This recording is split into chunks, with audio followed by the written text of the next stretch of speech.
इतिहास हमारा वो प्रमाण पत्र है जिसकी जड़ों से हम कोपल रूपी भविष्य का नव निर्माण करते हैं। संस्कृति हमारी आत्मा है जिसके बिना इतिहास के कायाकल्प बदल जाते हैं। आज मेरे साथ इस भारतीय इतिहास और संस्कृति की वो शुरुआत कर रहे हैं जिससे मेरे जीवन को एक नई दिशा दिखाई। आज से एक नई शुरुआत करते हुए मैं आपको उन किताब के पन्नों से रूबरू कराऊंगी जिसे मेरे दादाजी श्री जगदत्त शर्मा ने अपने पारसमणि शब्दों में लिखा और अपनी अंतिम रचना के रूप में समाज को दिया। हिंदी उपन्यास को मिलने वाला प्रथम अंतर्राष्ट्रीय सोवियत भूमि नेहरू पुरस्कार से सम्मानित श्री जगदत्त शर्मा ने इलाहाबाद विश्वविद्यालय से हिंदी में एमए कर लेखन को अपना परिचय बनाया। जमींदार परिवार से होने के बावजूद जगदत्त शर्मा जी ने इस देश और समाज के विषयों को अपने शब्दों में उतारना ही उद्देश्य समझा। श्री हजारी प्रसाद द्विवेदी के शब्दों में जगदत्त शर्मा में कथानक के सुकुमार स्थलों को पहचानने की शक्ति है और पात्रों से आदर्श की प्रतिष्ठा करने की योग्यता है। भारतीय इतिहास और संस्कृति के अध्यायों मैं आपके समक्ष संक्षिप्त संरचना के रूप में लाऊंगी, इस आशा के साथ कि मैं और आप मिलकर इस भारत भूमि के ऐतिहासिक दीप जलाएंगे और एक नया सफर तय करेंगे।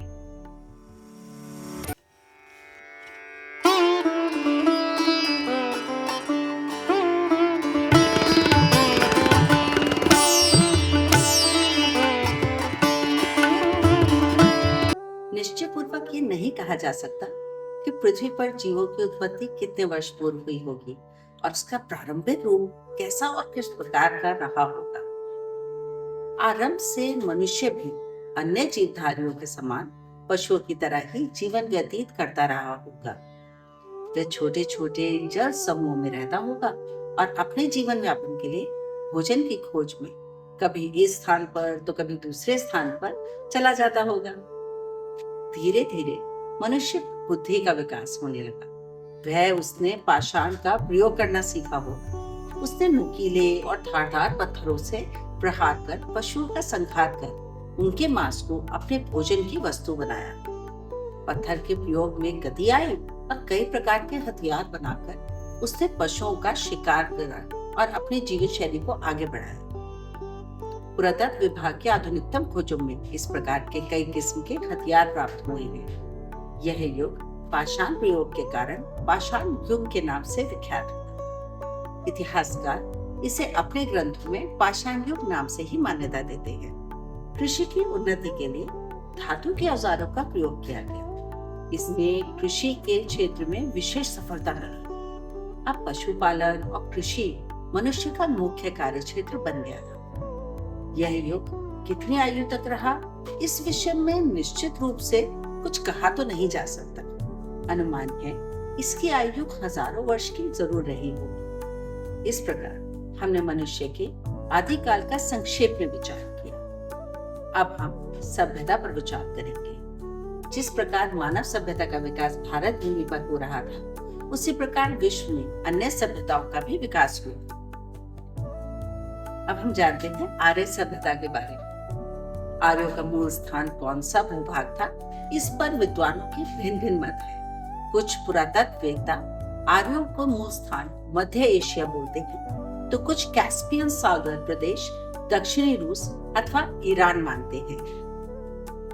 भारतीय आर्यों का प्राचीनतम युग वैदिक युग कहा जाएगा। आर्यों के प्राचीनतम ग्रंथ वेद है। भारतीय सभ्यता, संस्कृति और धार्मिक मान्यताओं का पूर्ण ज्ञान प्राप्त हो जाता है। वेदों में प्राप्त श्रुति की ऋषियों के विचार तथा चिंतन शैली का ज्ञान प्राप्त होता है। ऋग्वेद संसार का प्राचीनतम ग्रंथ है। इसके रचना काल का निश्चित अनुमान लगाना कठिन है। मैक्स मिलर ने इसे 2500 वर्ष ईसा पूर्व रचित माना है।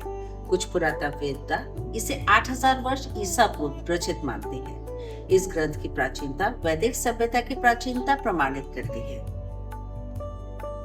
हमारे पास प्राचीन इतिहास रचना के जो मूल स्रोत हैं, वे वेद, ब्राह्मण, आरण्यक, उपनिषद और 18 पुराण ही रह जाते हैं। ये ग्रंथ मूल रूप से इतिहास ग्रंथ न होने बल्कि ऐतिहासिक जानकारी से पूर्ण है। इनके पश्चात महाकाव्य रामायण और महाभारत विशुद्ध इतिहास का परिचय देते हैं। वास्तव में देखा जाए तो ये दोनों ही ग्रंथ अपने काल के संपूर्ण इतिहास ग्रंथ ही हैं। जिनमें राजकीय प्रशासन, सामाजिक गठन, पारिवारिक चिंतन और राजधानी का सविस्तार उल्लेख ही नहीं, विश्लेषण भी है। भास, कालिदास, हरणी, भगवती, बाणभट्ट, दंडी, सुबुद्धु, क्षेमेंद्र, सोमदेव आदि आचार्यों के ग्रंथों की रचना भी इसी काल में हुई। चीन के अतिरिक्त ईरान का भी प्रागैतिहासिक काल के विषय में उल्लेख मिलता है। ईरान का पुराना नाम आर्यस्थान था। वहां भी सर्वप्रथम आर्य लोग ही जाकर बसे। प्राचीन ईरानी लोग अपनी उत्पत्ति आर्यों से ही मानते हैं। महाभारत काल तक भारत और ईरान के घनिष्ठ संबंध थे। ईरानियों की भी मातृभूमि भारत थी।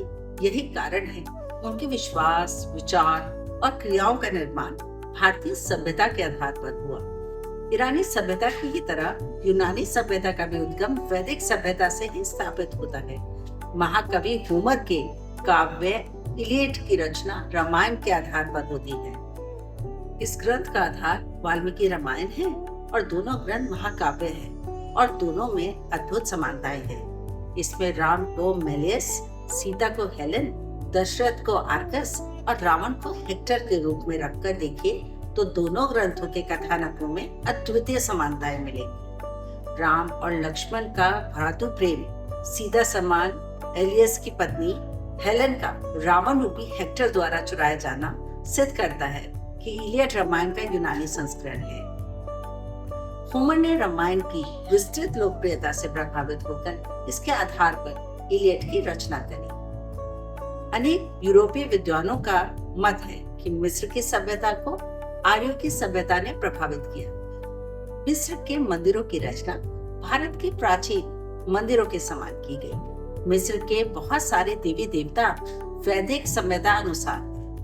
यहाँ के विद्वानों का विचार है कि मिस्र का धर्म भारतीय पद्धतियों पर आधारित है और उसके विभिन्न रूपों में भारतीयता की छाप है। भारतीय इतिहास और संस्कृति में आज हमने विश्व संस्कृतियों को भी जाना। हमने मिस्र, यूनान और ईरान की भी बात करी। अगले संस्करण में मैं आपसे बात करूंगी वर्ण प्रणाली के बारे में। हम बात करेंगे ब्राह्मण काल के बारे में। तब तक के लिए मैं अपनी वाणी को विराम देती। मैं इति त्यागी आपसे इजाजत चाहती हूँ। नमस्कार।